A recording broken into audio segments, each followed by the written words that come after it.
welcome to NBA Sideline, the show's second episode where the most up-to-date NBA action is talked about. He is AJ Valencia, I am Lorenzo Black, and on tonight's episode, we'll discuss everything from who's on pace to win Sixth Man of the Year to which NBA player most deserves to make his first NBA All-Star team. But first, we'll start off with whether or not the Philadelphia 76ers are legit title contenders this season. AJ, the 76ers were leading the Eastern Conference with a 15-6 record, which is in first standing and right ahead of the Brooklyn Nets. So, AJ, talk about what you see happening in the near future with this team. And should NBA fans consider the 76ers to be legit title contenders? Lorenzo, I'm going to be honest with you. It's too early for the season to determine if the 76ers can keep that same consistency. And speaking of honesty, okay, I'm going to be honest with you, I'm not completely a big fan because we've seen that this team, with all the players they have right now, collapsed in the playoffs. Seth Curry was nowhere to be found in last season's playoffs for the Dallas Mavericks. Danny Green, I don't even want to talk about him during the playoffs. He literally got a free championship ring. I don't even know how he was able to stay in the starting lineup, but he was complete and utter garbage last season. And this season, I don't know. It's too early to tell, and we just need more consistency from both of them. Now let's talk about Dwight Howard. Okay, multiple time defensive player of the year, multiple time All-Star, and let's not forget how he was a force to be reckoned with. And the fact that these supporting cast of Joel Embiid just needs to step up even more so during games. And Joel Embiid needs to stay off injuries. He just got a minor injury last night. He kind of re-aggravated his injured knee. And Ben Simmons, he needs to learn how to shoot. The only reason they're winning right now are because they're either playing against bad teams or good teams where their superstars are out due to injuries or, COVID rules, stuff like that. So, Lorenzo, what about you? What are your thoughts about that? Well, AJ, last week my old teammate said to me, the 76ers have no knockdown three-point shooters. As we discussed in the last episode, it's important to consider three-point shooting as an essential quality for a championship team. I know that the 76ers are in first place as of right now. I also know that the Brooklyn Nets and Milwaukee Bucks, as well as the Boston Celtics, are right behind them in standing. You might want to consider these teams as possible title contenders because the 76ers are just not good enough to be an outside perimeter team. Now, I know that the 76ers have size in Ben Simmons, as well as Joel Embiid, and also Dwight Howard, yet their most reliable three-point shooter is Seth Curry, and he comes off the bench while Danny Green starts in the lineup. I could say that Green is a very streaky shooter, but you already know that. And I'm not going to say Tobias Harris is only effective as a penetrator and pull-up jump shooter, because you already know that as well. So these are the reasons why, AJ, I do not consider the 76ers to be legit title contenders. I agree with you. Moreover, AJ, everyone is talking about who the possible candidates for Sixth Man of the Year can be. So can I ask you, AJ, which player do you consider to be noteworthy of this reward and why? My top and only pick for Sixth Man of the Year this season, although I hate him so much when he was in the Clippers, but now he's on the Lakers, is none other than Montrezl Harrell. The man is, he's undersized for center, but I respect his hustle. His hustle, his grind for the game, his energy, the way he does all the dirty little things. And, still get pretty good amount of numbers, statistically wise. He is, he's a great backup next to Marc Gasol. Now Marc Gasol has size, but he's very slow, and Montrezl Harrell is able to fill the void that when Marc Gasol leaves the bench, Montrezl Harrell can bring all that energy I was telling you about, all the hustle, all the grind, and he can get a lot of offensive rebounds, put backs, and he's also very passionate about the game. Every single game he plays, he's very passionate, and he always had his teammates back. And we saw what happened in the Clippers last season. You know, he was kind of he was like the enforcer for the team. You know, if you were in his team, you were his teammate. From that perspective, you would think that he's just protecting his teammates. It's all about loyalty. You know, it's all about loyalty whichever team you are in, and Montreal Hell brings that to the Lakers. What about you, Lorenzo? What are your thoughts? Well, AJ, we discussed the possibility of Austin Rivers, and you told me perhaps Montrezl Harrell, and I've mentioned Davis Bertans. So by now you're probably ready for me to choose the sixth man of the year. I would like to suggest that Jordan Clarkson deserves the sixth man of the year this season. You can really appreciate that what Clarkson can do off the bench because he is averaging nearly 18 points per game, while his field goal percentage is close to 46% as he shoots 38% from three and 97% from the foul line. You are probably already aware of the fact that his strongest skill set is driving to the basket as well as ball handling. People who have already decided to vote for Clarkson, AJ, agree that he can be a lethal weapon for any team in the league. Has it ever occurred to you that Kobe Bryant was a big fan of Clarkson as well? So that's why, AJ, Jordan Clarkson is my pick for sixth man of the year. I respect that. I respect your... AJ, sooner or later, the NBA All-Star Game is going to arrive. So can I ask you, AJ, which NBA player most deserves to make his first All-Star team?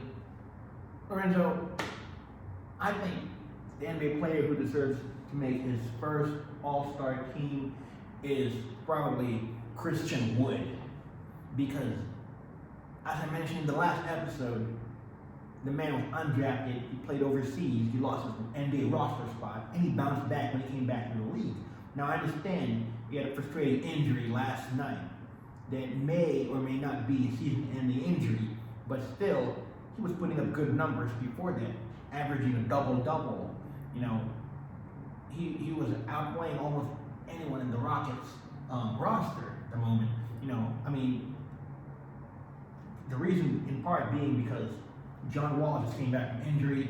Victor Oladipo just got traded to the Rockets, so that's chemistry issues. DeMarcus Cousins, you know, he hasn't played a lot of NBA games recently, and James Harden being traded has opened up a spot for Christian Wood to shine. And I think it would be cool for fans to see him making the All-Star team this season. Definitely a good choice. AJ, you're going to be amazed when you find out that Zach LaVine is in the All-Star game this year. A friend of mine told me, I know a reporter who said, Zach's been playing at an All-Star level the last couple of years, and now he's all about winning. That takes care of everything whenever we met up. As you sit here, AJ, listening to me, you might like to think about why LaVine has been overlooked the last couple of years. And a person can believe, AJ, that it's because the Bulls have a losing record, as they are in 11th place for the Eastern Conference, which explains why I think LaVine should be traded in the very near future. So experience shows that LaVine is averaging 27 points per game this season, while dishing out 5 assists per game as he plays for the losing Bulls. By now, the NBA needs to know that it's okay not to snub LaVine this year for his first All-Star game appearance. And that's why Zach LaVine is my top pick for the player who most deserves to make his first All-Star team. Now, AJ, I'd like to discuss with you the performance of Kevin Durant this season. Durant was averaging close to 31 points per game and 8 rebounds per game, while having a 52% field goal percentage. AJ, how impressive are Durant's stats, especially since he was suffering from an Achilles tear last season? Lorenzo, I think it's pretty impressive that Durant was able to bounce back from his season-ending injury from a couple seasons ago during the NBA playoffs. That's the reason why the Warriors lost to the Raptors. Well, one of the main reasons. And he did not play the season after that at all. And I kind of respect his passion for the game and the way that he was able to, grind it back to the game. Practicing almost every day after his injuries so he can get back to his former MVP form. And I think it's pretty impressive that he's putting up those big numbers now, just like what he was doing back in the day. So I'm just amazed, and like I said, I'm impressed, and I hope he continues his consistency if the Nets hope to make it far in the playoffs this season. AJ, I totally agree. AJ, you're probably already aware of the fact that an Achilles tear can be a career-ending injury. Yet, the stats that KD is putting up this season is certainly worthy of MVP discussion. At this point, once critics analyze KD's scoring average, I just stop and I say to yourself, KD may be having the greatest comeback from injury in NBA history. And it's not important that KD is having a great individual performance. What's important is that the Brooklyn Nets are in second place for the Eastern Conference, which would give them good playoff standing to be title contenders. And that's why I consider KD's recovery and performance to be very, very impressive this season. As we discuss the Eastern Conference, AJ, I'm curious to know how NBA fans should perceive the Milwaukee Bucks this season. Oh, don't even get me started on that, Lorenzo. Milwaukee Bucks, they were the #1 seed in the East in the NBA overall the past few seasons, and we've seen what happened in the playoffs. They just collapsed. And they had a 2-time reigning MVP, Giannis Antetokounmpo. And we saw how the Raptors and the Heat were able to build a wall barrier to keep him out of the paint and force him to make shots. Now, this season, they've been going back and forth with second and third seed, right? Now we know by the end, most likely, the Nets are going to be way above them, not just at the moment, because we know at the moment, the Nets have a better record than them already. They surpassed the Bucks. Now, the Bucks added more in-depth players to their bench or to their roster. They traded Eric Bledsoe for All-Star Drew Holiday, and Drew Holiday is more consistent than Bledsoe, because we saw what happened to Bledsoe in the playoffs last season too. Now, I'm not buying that game from him. That's why he got sent back to the Pelicans. Now, Drew Holiday's a better.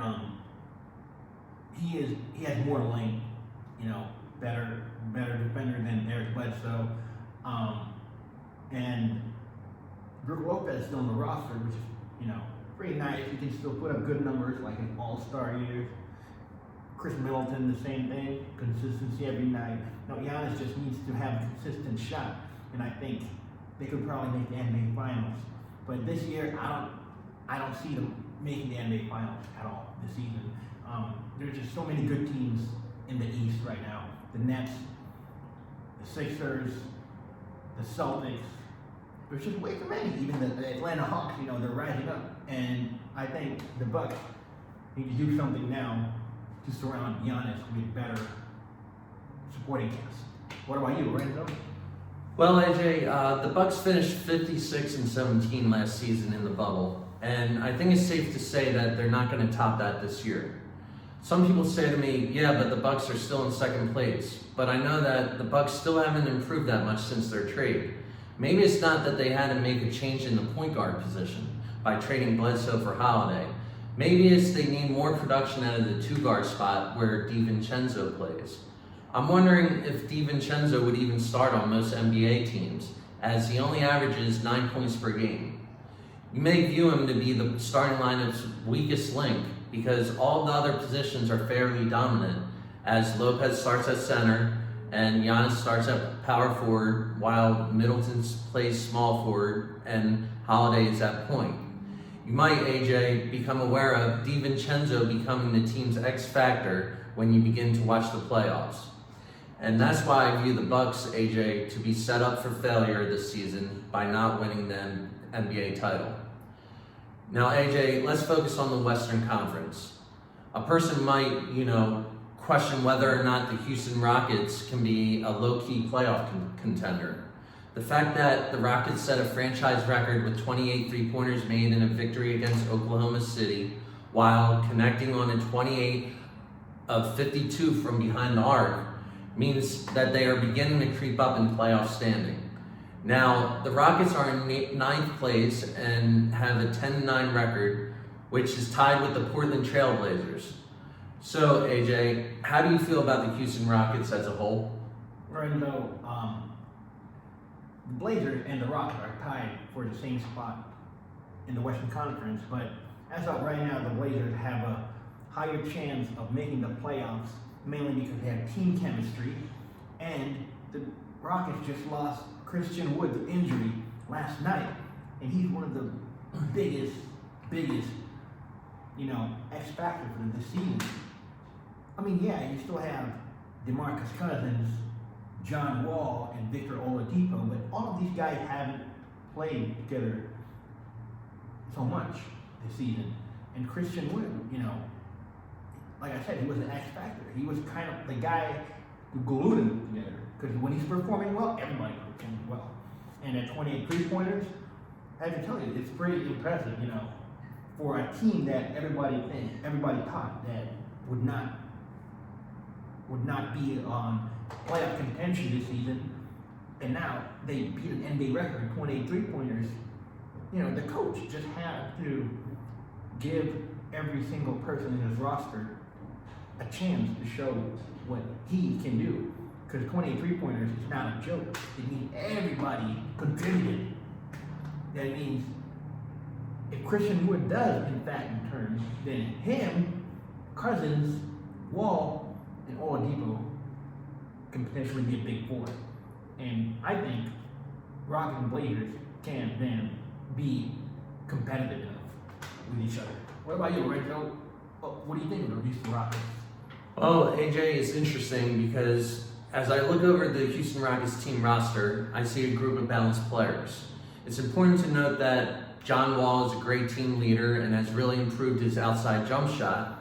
It's also good to see Wall and Boogie Cousins reunited. Experience shows that these two players have a remarkable bond, which is contagious for other players to grasp onto. Fans can also be happy with the addition of Victor Oladipo because he is very efficient and can knock down the three-pointers as well. It's good to have another consistent shooter besides Eric Gordon, isn't it? AJ, it's also important to note that when Christian Wood is healthy, he complements Cousins with a big presence, while he can also stretch out the defense by hitting outside shots. I know that Wood is putting up career numbers, which many consider to be all-star status. So, with the combination of Cousins and Wood as productive bigs, while having deadly three-point shooters, people can, AJ, identify this Rockets team as a low-key playoff contender. And that's how I feel about the Houston Rockets this season. With that said, AJ, as we speak about the Western Conference, I'm considering the Memphis Grizzlies, while on a 7-game winning streak and in 4th place, to be a real threat as well when playoffs arrive. AJ, what kind of statement does the Grizzlies' 7-game winning streak make? Lorenzo, the Grizzlies' 7-game winning streak making a lot of noise in the Western Conference because they have a lot of young players. Many of them are not even known to casual basketball fans other than John Morant and occasionally Jonas Valanciunas. Now, Jonas Valanciunas, he's a solid starting center, what we've seen from him in the Raptors. But the main guy in this team is John Morant. Now, we've seen him maybe miss a few games this season due to injury, but I was glad it wasn't season ending because if it was season ending, this whole Grizzlies, fiasco going on right now, it's not even going to make any NBA headline news at all because they're going to be in the bottom of the Western Conference. But thank God that John Morant is able to still be healthy and still lead this team, not just with his scoring, but with his flashiness, with his playmaking, and his leadership. The man has incredible IQ and athleticism. I respect his grind, John Morant. And, he does not rely on size. He relies on his speed. And I think, yes, the 7-game winning streak is making a lot of noise for a team that is considered to just be a one-man show. I have so much respect for the Grizzlies. What about you, Lorenzo? What are your thoughts about it? AJ, this 7-game winning streak is the highest winning streak in the league. And it says a lot about the Memphis Grizzlies' resilience, as they beat top-notch teams such as the Nets and the Cavs, as well as the Suns and also the 76ers. It's good that the Grizzlies are trusting John Morant's leadership, because you can tell that all this player wants to do is win. And that is clear by his stats, since he is averaging 21 points and 8 assists per game. AJ, as you consider the benefits of having the ball in Morant's hands for the majority of time, you might like to consider how he elevates other players' games, such as Grayson Allen and Kyle Anderson, as well as Brandon Clark. Yes, I know that Dillon Brooks can be very aggressive on the offensive end while taking questionable shots, but I feel like Morant has a way of talking to Brooks to calm him down with shot selection. And I would like to suggest that the Grizzlies can go as far as Morant is willing or able to take them, as long as he remains healthy. So AJ, that's what the Grizzlies' 7-game winning streak means to me. Lastly, AJ, the Utah Jazz were 15-5, while they were in second place in the Western Conference. Now, Shaquille O'Neal once said to Donovan Mitchell, "You are one of my favorite players, but you don't have what it takes to get to the next level." AJ, how accurate are Shaq's words to Mitchell? Very inaccurate, Lorenzo. Shaq is a known hater. He hates Rudy Gobert. He hates some other centers who he thinks that are better than him, because he doesn't want his legacy to be tarnished. That's why he's jealous. Okay, he is extremely jealous. And the fact that he said Donovan Mitchell doesn't have what it takes to get to the next level is just, he's beyond cuckoo. It's because we've seen what Donovan Mitchell can do. He's the fastest player to reach 600 three-pointers in NBA history. Even faster than Steph Curry. And not to mention, it's not even Donovan Mitchell's his main game. It's not even a three-point shooter, first option kind of guy. Steph Curry, yeah, but Donovan Mitchell likes to drive around. Drive, slash, dunk. Speaking of dunk, he has a lot of flashy dunks as well. And not to mention, last season in the playoffs in the first round, yes, I know they choked a 3-1 lead, but he and Jamal Murray traded buckets each game, 40-plus game, 50-plus game. And I think Donovan Mitchell has what it takes to get to the next level. I think it's just his supporting cast needs to perform better. Rudy Gobert, he always gets outplayed by Jokic. Mike Conley needs to be more consistent. Joe Ingles, needs to be better on the offensive end.